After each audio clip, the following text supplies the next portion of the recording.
Pnawn da i weithio, a chroeso gynnes iawn I Aberystwyth. It's vitally important as an industry that we have a voice at the top table. Agri Academy gives you the tools to do that. There's 11 other people there who think exactly the same as me. We're talking about, we challenge our ideas and ourselves, and it's been a very, very good experience. I've met so many contacts. I've met contacts in Brussels, in Westminster, in Cardiff. It's been absolutely fantastic. And the skills, the leadership skills I've learned have been great. Dwi wedi cael amser anhygoel ar yr Academi, haid fi ddweud.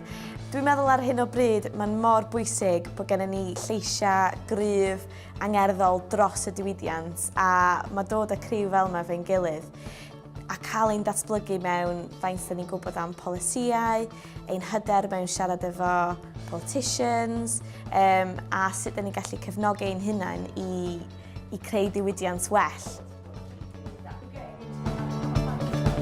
I've lost the fear of putting myself forward, and I love the opportunity to put myself forward, and I've managed to sit on a number of boards now. So I sit on the Wales Animal Health and Welfare Framework Group. I've just become chair of CHECS, which is an animal disease accreditation scheme. I do a lot with NFU, a lot with Future Farmers.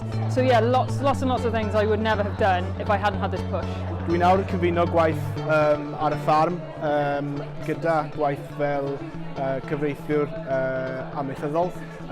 Felly mae cael agoriad llygad drwy Agri Academi wedi galluogi fi I gymryd y camau o'n I eisiau gwneud a falle fwy yn y dyfodol. I currently sit on Public Cymru's board, and I think it definitely gave me the encouragement and also the confidence to go for things. Since being part of Agri Academy, I got a new job, and that was just through networking, building confidence, and I'm forever grateful.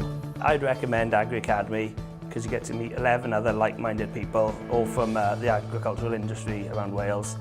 You get the chance to talk to influential people who can change policy, and it gives you a good step in the rural leadership ladder.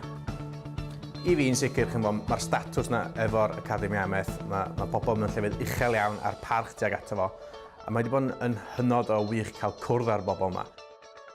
The opportunity was there to do it, and I do believe you should take all these opportunities and just try it, and I'm so glad I've done it. It's just been a wonderful experience really to get to know other individuals that I'd never met before.